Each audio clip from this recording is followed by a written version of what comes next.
తిరుమల వెంకటేశ్వర స్వామి దర్శనానికి వెళ్ళి దారి తప్పిపోయిన ఒక భక్తుడు తనని రక్షించమని వెంకటేశ్వర స్వామిని కోరితే వరాహస్వామి కనిపిస్తాడు.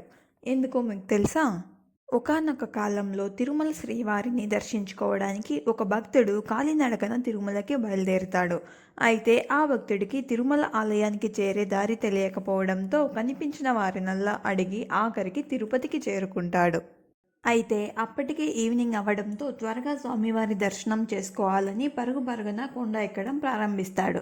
అలా ప్రయాణించిన కొంతసేపటికి చీకటి పడటంతో దారి తప్పి అతి భయంకరమైన శేషాచలం అడవుల్లోకి చేరుకుంటాడు.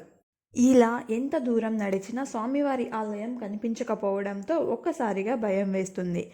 ఆ అడవిలో ఫుడ్ వాటర్ లేక అలసిపోయి అవస్థలు పడుతుంటాడు. అప్పుడే అడవిలో భయంకరమైన క్రూర మృగాల అరుపులు వినిపిస్తాయి. ఆ మృగాల అరుపులకు భయపడిన భక్తుడు ఏడుస్తూ ఆ అడవిలో ఎటు వెళ్లాలో తెలియక ఒక పెద్ద బండరాయి మీద కూర్చొని, ఆపదముక్కులవాడ, నీ దర్శనం కోసం వచ్చి దారి తప్పి అడవిలో ఇరుక్కుపోయాను. ఓ వెంకటేశ్వర, పిలిస్తే పలికే దైవం అంటారు నిన్ను. నువ్వే నన్ను కాపాడకపోతే ఇక నాకు దిక్కెవరు అంటూ బాధపడిపోతూ ఉంటాడు. అప్పటికే రెండు పెద్ద పులులు ఆ బండరాయి చుట్టూ తిరుగుతూ పైకి రావడానికి ప్రయత్నిస్తూ ఉంటాయి. సరిగ్గా అదే టైంలో ఆ భక్తుడికి ఒక విచిత్రమైన శబ్దం వినిపిస్తుంది. హమ్ హమ్ అంటూ ఒక వింత శబ్దం వస్తుంది. వెంటనే ఆ భక్తుడు లేచి చుట్టూ చూస్తాడు. ఎదురుగా దట్టమైన అడవిలోంచి ఒక అద్భుతమైన వరాహ రూపాన్ని చూస్తాడు ఆ భక్తుడు. ప్రకాశవంతమైన కళ్ళతో, గాఢమైన శరీరం, దివ్యమైన తేజస్సుతో ఒక శ్వేత వరాహ స్వరూపం ఆ భక్తుడిని సమీపించి అతని భుజాన్ని తట్టి ముందుకు నడిపిస్తాడు. ఆ శ్వేత వరాహాన్ని చూడగానే అప్పటి వరకు ఆ భక్తుడిని తినడం కోసం వేచి ఉన్న పెద్ద పులులు భయంతో వెనక్కి పారిపోతాయి. ఒక్కసారిగా ఆ భక్తుడి కళ్ళల్లో ఆనందం. తనని రక్షించడానికి సాక్షాత్తు ఆ వరాహస్వామి ప్రత్యక్షంగా వచ్చాడా అంటూ ఆనందపడిపోతాడు. ఆ వరాహస్వామి దారి చూపిస్తూ ఆ భక్తుడిని అడవిలోంచి బయటకు తీసుకుని వచ్చి వెంకటేశ్వర స్వామి ఆలయం దగ్గరికి రాగానే ఆ వరాహ రూపం ఒక్కసారిగా కాంతి రూపమై ఆకాశంలో కలిసిపోతుంది.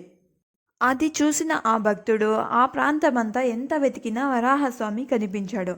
అప్పుడే వెంకటేశ్వర స్వామి ఆలయంలో పనిచేసే ఒక అర్చకుడు అటుగా వెళ్తూ ఈ భక్తుడిని చూసి, ఏమైంది నాయనా, అంతలా బాధపడుతున్నావు, ఎవరి కోసం వెతుకుతున్నావు అని అడుగుతాడు. అప్పుడు ఆ భక్తుడు జరిగిందంతా ఆ అర్చకుడికి చెప్పి ఒక విషయాన్ని అడుగుతాడు. స్వామి, నేను వచ్చింది వెంకటేశ్వర స్వామి దర్శనానికి. అడవిలో దారి తప్పిన నేను రక్షించమని పిలిచింది కూడా వెంకటేశ్వర స్వామినే. కానీ నా కోసం వరాహస్వామి ఎందుకు వచ్చాడు? వెంకటేశ్వర స్వామి కదా రావాలి అని అడుగుతాడు. అప్పుడు ఆ అర్చకుడు, ఈ సమస్త తిరుమల క్షేత్రానికి అధిపతి ఆ ఆది వరాహస్వామి.